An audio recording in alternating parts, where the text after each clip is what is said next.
Hey y'all, it's Courtney from Pizzazzery.com. I'm so excited to share this DIY video with y'all for how to make gingerbread houses.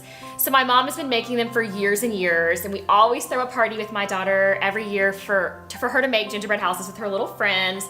But we make them a little different than most people. So we started out making them with traditional gingerbread, but we actually found that it was so time consuming, it took the fun right out of it, and we wanted to get to the decorating part.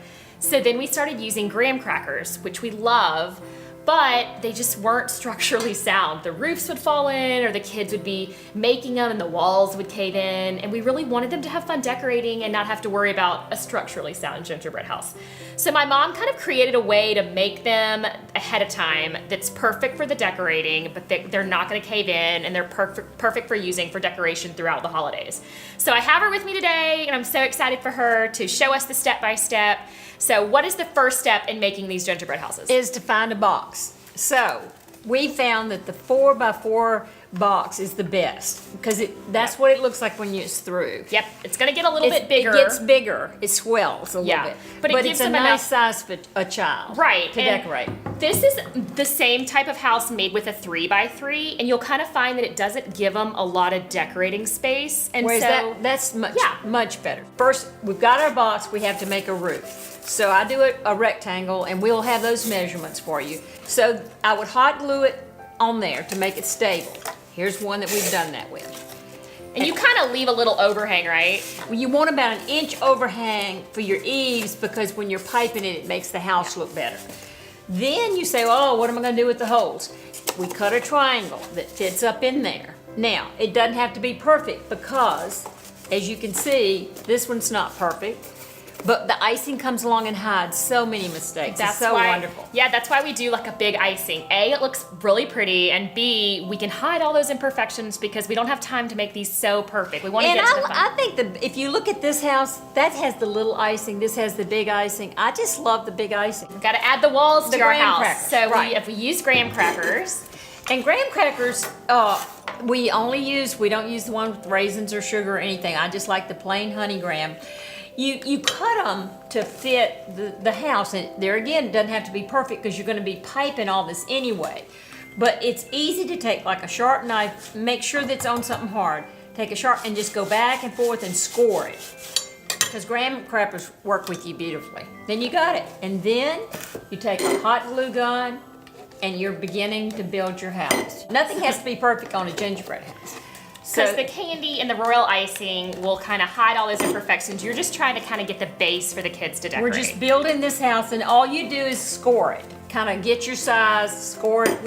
You just cut the graham crackers down to fit the little triangles. Right, and I even put a little tip up here. I wouldn't have to because probably the icing would hide it, but I just did it. You'll do all your sides, and now you have completed gingerbread house. I mean a graham cracker house with just the graham crackers all the way.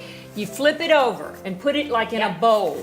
The reason you put it in a bowl because you want to secure it so that you can pipe. And then you can leave it overnight while the bottom dries. Right. I like to have a little bit of overlap. If you show them the bottom, now you can. So I've had some friends that say, I don't want to go to all that trouble. You can pipe, but you lose some of your house that way, and this makes it set up a little bit higher. So it's so you can see that on every single wall, we add that big scalloped royal icing, and it gets rock hard, so you don't have to worry about it like caving in with little fingers. And we use a jumbo piping tip, and you can either get like a big craft gun with it at the craft store or baking store, or you can just buy the tips and put it in a plastic bag.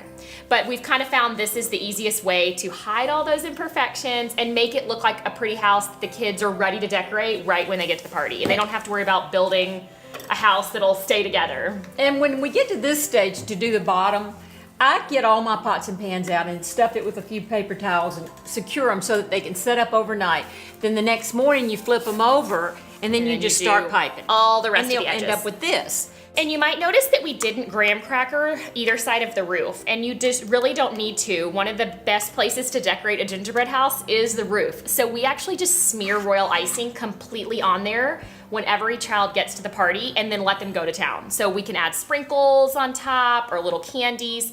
And then if they're older kids, they can each have like a piping bag of royal icing. But if they're babies, and we've done this with as young as 2-year-olds, we will usually walk around and just add dollops of royal icing with a few piping tips and then let the kids get to town. We really wanted to kind of create a house that's beautiful to display after for the holidays, but that the kids can get straight to the fun part, because we all know the candy is the fun part. So what kind of candies, Mom, do you feel like are the best over the years that you found?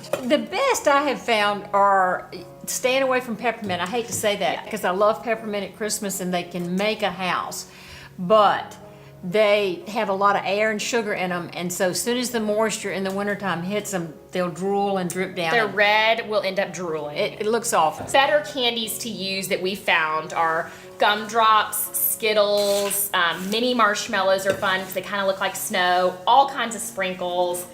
Little Teddy Grahams are fun, just little tiny bears, little gingerbread men. So you can still use a lot of things, but be aware that a lot of hard candies can sometimes kind of drool. But if you're only showing it for a few days and displaying it, you're good to go. But if you want to have it throughout the season, try to use candies that'll kind of last over the season. And you're going to put a list with our I'll instructions. have a list below that'll that be we all like, our the favorites. candies we like. Usually for our parties, we'll give each child a few little decorative little Christmas things to kind of add to their houses.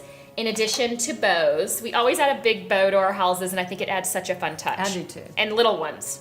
Yeah, we give the kids little ones and they can add it around.